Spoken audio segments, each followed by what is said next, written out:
नमस्कार दोस्तों, आज हम बात करेंगे बीपीएससी टीआरई 4.0 के लिए कुछ महत्वपूर्ण क्वेश्चन। यह क्वेश्चन बीपीएससी टीआरई 4.0 के लिए तो महत्वपूर्ण है ही, साथ ही उन सभी एग्जामों के लिए महत्वपूर्ण है जहां पे एनसीईआरटी और एससीईआरटी से क्वेश्चन पूछे जाते हैं। तो चलिए दोस्त, शुरू करते हैं बिना किसी देरी के। तो पहला क्वेश्चन देखते हैं।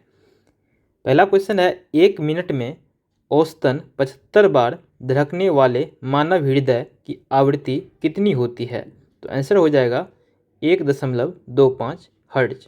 इसका कुछ सॉल्यूशन है, उसी को देख लेते हैं। हर्ट्ज में आवृत्ति की गणना करने के लिए हमें समय का सेकंड में मापना होगा। तो जैसा कि हम जानते हैं 1 मिनट में 60 सेकंड होता है, तो यहाँ पे टी हो जाएगा 60 सेकंड। जितनी बार यह धड़कता है तो 75 बार प्रति मिनट अकॉर्डिंग टू क्वेश्चन। तो आवृत्ति इसी प्रकार सेकंड में लिया गया है। कुल समय बराबर 75/60 बराबर 1.25 हर्ट्ज हो जाएगा।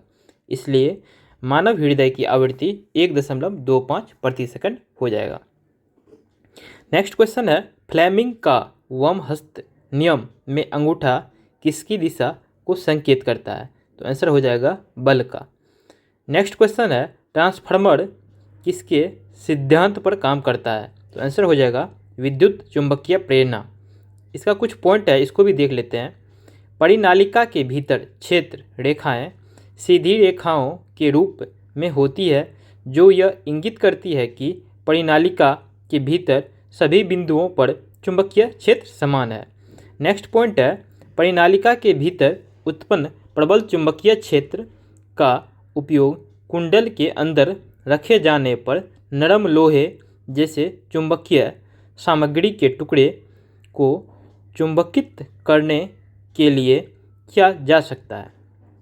यह दोनों पॉइंट जो है डिफरेंट क्वेश्चन का ये पॉइंट है, तो इसके लिए कोई परेशान नहीं होना है कि ये ऊपर वाला क्वेश्चन का पॉइंट है, नहीं, ये अलग क्वेश्चन का पॉइंट है। इसको ध्यान रखना है ये दोनों पॉइंट को, जो कि एग्जाम पॉइंट ऑफ व्यू से महत्वपूर्ण है। नेक्स्ट क्वेश्चन है, निम्न में से गलत सुमेलित कीजिए। तो आंसर हो जाएगा पूसा कोमल फूल गोभी। जो करेक्ट है उसको भी देख लेते हैं। सोनालिका, तो इसका हो जाएगा गेहूं। परभनी क्रांति, तो इसका हो जाएगा भिंडी। नेक्स्ट क्वेश्चन है, यूरिया एक डैश उर्वरक है? तो आंसर हो जाएगा नाइट्रोजन युक्त। नेक्स्ट क्वेश्चन है, सुनामी का अर्थ है? तो आंसर हो जाएगा समुद्र के नीचे भूकंप। नेक्स्ट क्वेश्चन है, बिजली गिरने के दौरान वास्तव में क्या होता है? तो आंसर हो जाएगा बिजली का निर्वहन। नेक्स्ट क्वेश्चन देखते हैं, निम्न में से कौन सा रैखिक गति का एक उदाहरण है?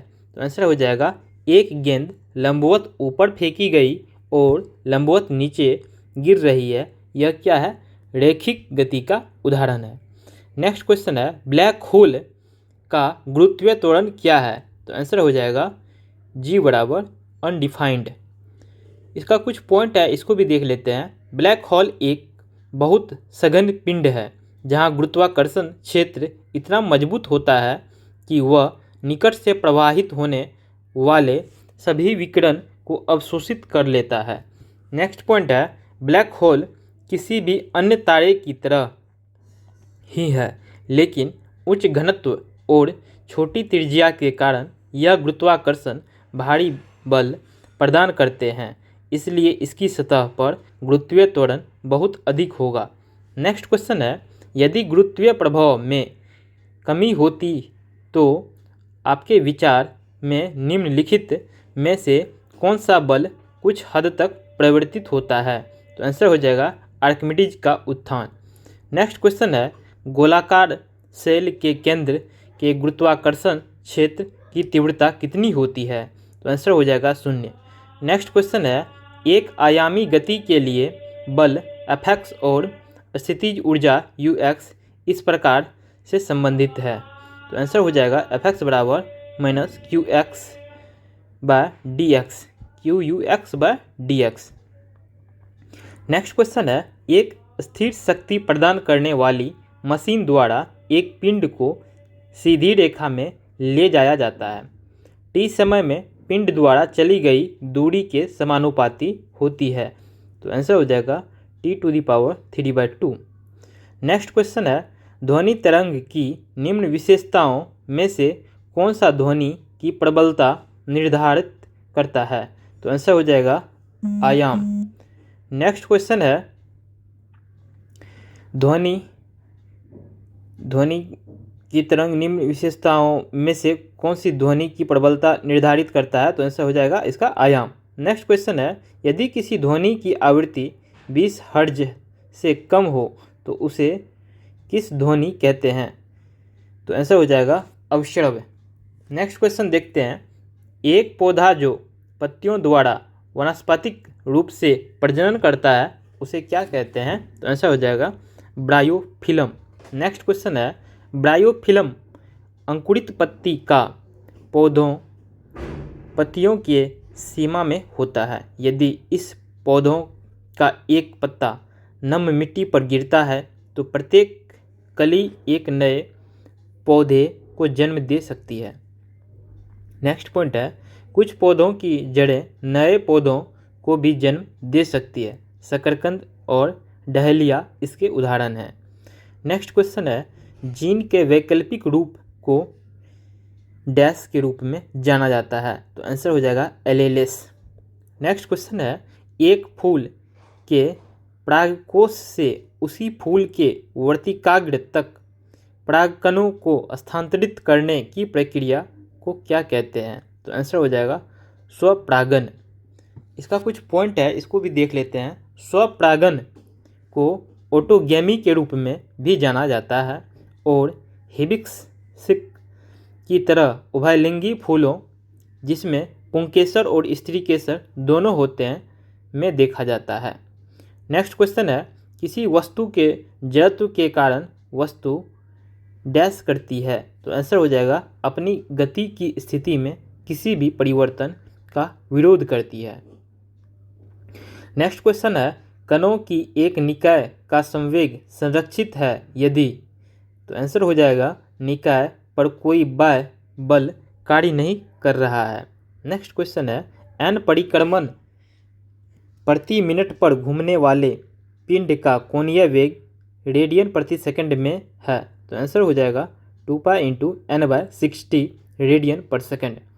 नेक्स्ट क्वेश्चन है, जब कोई कण एक समान वेग से वृत्ताकार पथ पर गति करता है तो कण में होता है? तो आंसर हो जाएगा केवल अभिकेंद्र त्वरण।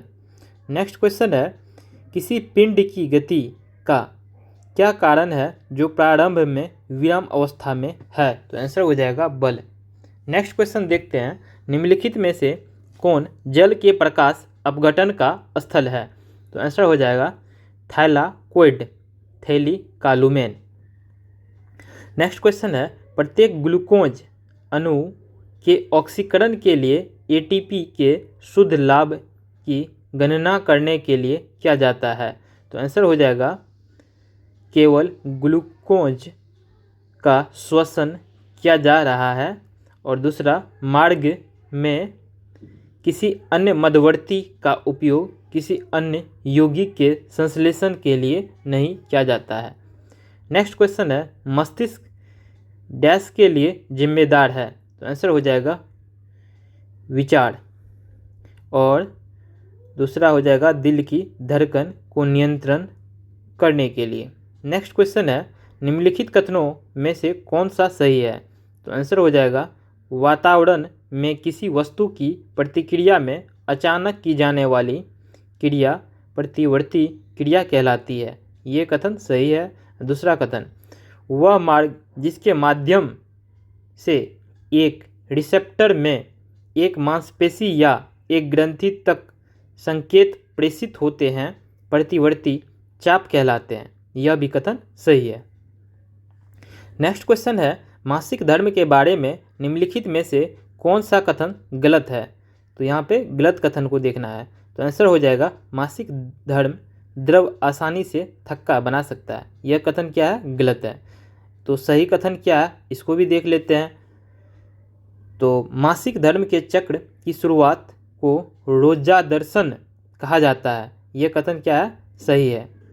नेक्स्ट पॉइंट, समान मासिक धर्म के दौरान लगभग 40 मिलीमीटर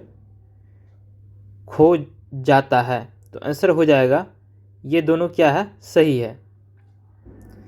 नेक्स्ट क्वेश्चन है, कूपिका चरण के दौरान प्रमुख कूप के स्राव के परिणाम डैश स्वरूप उत्पन्न होता है। तो आंसर हो जाएगा FSH। नेक्स्ट क्वेश्चन है, एक टेडपोल डैश की प्रक्रिया से एक वयस्क मेढक में विकसित होता है। तो आंसर हो जाएगा रूपांतरण। नेक्स्ट क्वेश्चन है, सिक्कों, टरबाइनों, ब्लेडों आदि के निर्माण के लिए डैश और डैश को मिलाकर कांस्य बनाया जाता है। तो आंसर हो जाएगा 88% तांबा और 12% टीन। नेक्स्ट क्वेश्चन है, ग्रेफाइट में प्रत्येक कार्बन परमाणु को 3 अन्य कार्बन परमाणु के साथ जोड़ा जाता है। तो आंसर हो जाएगा एक ही सतह में एक हेक्सागोनल व्यू देता है। नेक्स्ट क्वेश्चन है, कार्बन परमाणुओं के बीच द्विबंध वाले हाइड्रोकार्बन समूह का नाम बताइए। तो आंसर हो जाएगा एल्कीन। नेक्स्ट क्वेश्चन है, C2H4 अणु में 2 कार्बन परमाणुओं के बीच के द्विआबंध इंगित करता है। तो आंसर हो जाएगा साझा इलेक्ट्रॉन के 2 युग्म। नेक्स्ट क्वेश्चन है, अंतरावस्था के पश्च समसूत्री अंतरकाल प्रावस्था के लिए कौन सा कथन गलत है। तो आंसर हो जाएगा इसमें RNA, DNA और प्रोटीन की प्रतिकृति सम्मिलित होती है। यह कथन क्या है, गलत है। नेक्स्ट क्वेश्चन है, सही युग्मन का चयन कीजिए। तो आंसर हो जाएगा अंतर्द्रव्य जलिका। इसका हो जाएगा नई केंद्रक झिल्ली का निर्माण। नेक्स्ट क्वेश्चन है, निम्नलिखित में से कौन सा कोशिका चक्र की प्रावस्थाओं के बारे में सही है। तो आंसर हो जाएगा DNA प्रतिकृति S प्रावस्था में होती है। नेक्स्ट क्वेश्चन है, किसी भी कवक की कोशिका भित्ति पादप से भिन्न होती है। तो आंसर हो जाएगा सेलुलोज। नेक्स्ट क्वेश्चन है, स्पंजी उत्तक आर्द्रताग्राही गुंठिका वेलामेन मौजूद होते हैं। तो आंसर हो जाएगा अधिपादपीय मूल। नेक्स्ट क्वेश्चन है, नारियल का भूसा डैश उत्तकों से बना होता है। स्क्लेरेनकाइमा। नेक्स्ट क्वेश्चन है, वे अंग जिनमें एक कोशिका में एरोबिक श्वसन होता है। तो आंसर हो जाएगा माइटोकॉन्ड्रिया। नेक्स्ट क्वेश्चन है, PbO + HCl gives PbCl2 + H2O समीकरण पर ध्यान दीजिए। उक्त समीकरण के संतुलन हेतु HCl के कितने मोलों की आवश्यकता होगी। तो आंसर हो जाएगा 2। नेक्स्ट क्वेश्चन है, कॉपर सल्फेट घोल में डुबोकर लोहे की कीलें डैश हो जाती है। तो आंसर हो जाएगा थोड़ी भूरी हो जाती है। नेक्स्ट क्वेश्चन है, जब सल्फर डाइऑक्साइड पानी में घुल जाता है तो क्या बनता है। तो आंसर हो जाएगा सल्फ्यूरस एसिड। तो इसका रिएक्शन देख लेते हैं। SO2 + H2O gives H2SO3। इसका कुछ पॉइंट है, इसको भी देख लेते हैं। सल्फ्यूरस एसिड शक्तिशाली अपचायक कारक होते हैं। इसका उपयोग एक कीटाणुनाशक एजेंट के रूप में किया जाता है। दूसरा पॉइंट है, यह क्लोरीन संवेदनशील तत्वों वाले अनुप्रयोग के लिए यह एक हल्के विरंजन एजेंट के रूप में भी उपयोग किया जाता है। तो ये जो पॉइंट है ना, तो ये पॉइंट से भी क्वेश्चन आ सकता है। तो ये जो भी पॉइंट बता रहे हैं इसको ज़रूर ध्यान रखना है। नेक्स्ट क्वेश्चन है, चींटी के काटने वाली जगह पर कैलामाइन के घोल को क्यों रगड़ा जाता है। तो आंसर हो जाएगा क्योंकि कैलामाइन का घोल एंटाएसिड होता है। नेक्स्ट क्वेश्चन है, सोडियम कार्बोनेट एक क्षारीय लवण है क्योंकि यह डैश का लवण है। तो आंसर हो जाएगा दुर्बल अम्ल और प्रबल क्षार। नेक्स्ट क्वेश्चन है, निम्नलिखित में से कौन सा संकेतक गैर जलीय अनुमापन में उपयोग किया जाता है। तो आंसर हो जाएगा क्रिस्टल वायलेट संकेतक और दूसरा थाइमोल ब्लू संकेतक। नेक्स्ट क्वेश्चन है, कौन सी अधातु अपनी उच्च अभिक्रियाशीलता के कारण कमरे के तापमान पर पानी में संग्रहित किया जाता है। तो आंसर हो जाएगा फास्फोरस।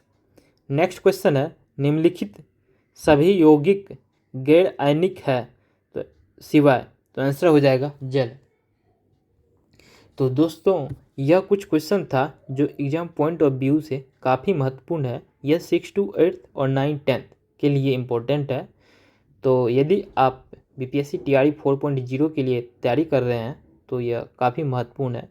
अन्य किसी भी एग्ज़ाम की तैयारी कर रहे हैं जहाँ पे एनसीईआरटी और एससीईआरटी से क्वेश्चन पूछे जाते हैं तो आप इसे देख सकते हैं और ये सीरीज को फॉलोअप कर सकते हैं।